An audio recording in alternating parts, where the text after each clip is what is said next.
the European Union and the United Kingdom are at odds over new trade rules that could impose tariffs on electric vehicles crossing the Channel, potentially costing carmakers billions of pounds and affecting consumers and jobs. The rules, which are part of the Brexit deal agreed last year, are meant to ensure that electric vehicles produced in the EU or the UK have a high percentage of locally sourced parts, especially batteries.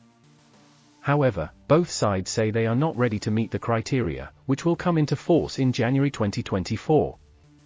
Stay informed with Slant News. Subscribe to our channel for the latest, most credible news.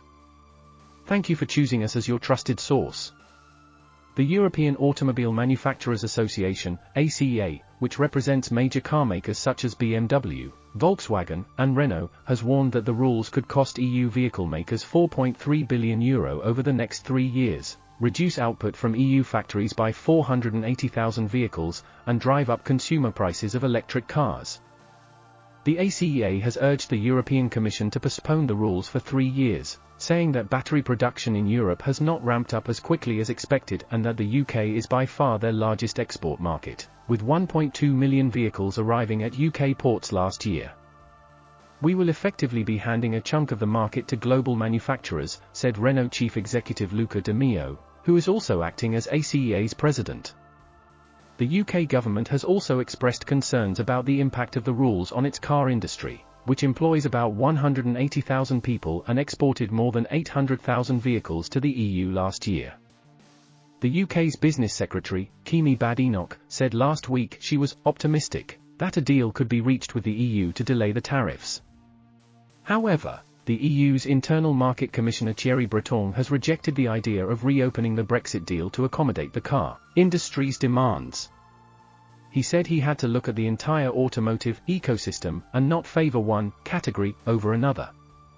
Remember, the automotive industry is not made only of the manufacturers, but is made also of the hundreds of thousands of companies providing everything which is needed for a car, including the battery providers, he said. He added that the rules were designed to protect the European industry from cheap imports, and to boost Europe's ability to produce its own electric car batteries, which is currently lagging behind China. "If something has been negotiated, it shouldn't be changed," he said.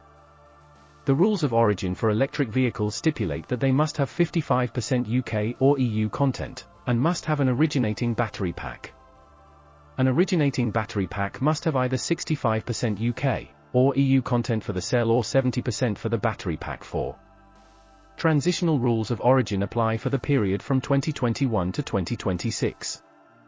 The rules are part of a wider effort by both the EU and the UK to reduce greenhouse gas emissions and promote green transport. The EU has set a target of having at least 30 million zero-emission cars on its roads by 2030, while the UK has announced plans to ban the sale of new petrol and diesel cars by 2030 and hybrids by 2035.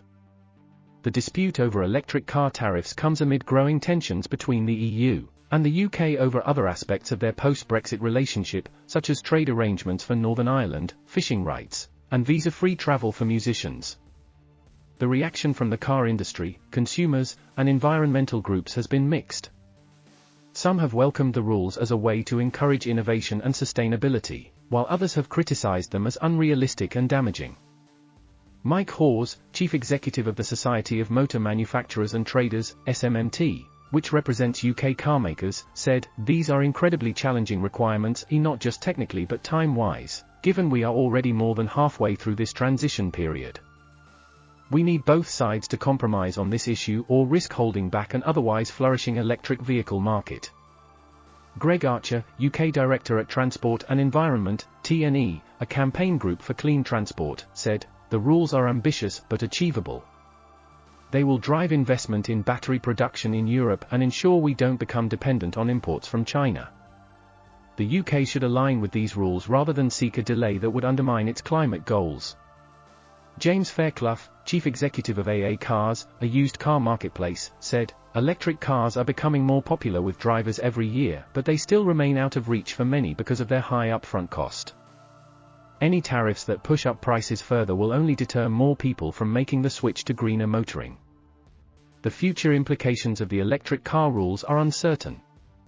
They could lead to a breakthrough in battery technology and a surge in demand for electric vehicles, or they could result in a loss of competitiveness and market share for European and British carmakers.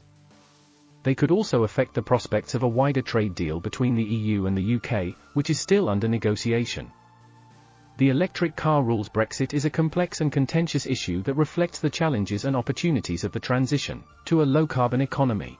It also shows how the Brexit deal has changed the trade relationship between the EU and the UK, with both sides having to adapt to new rules and realities.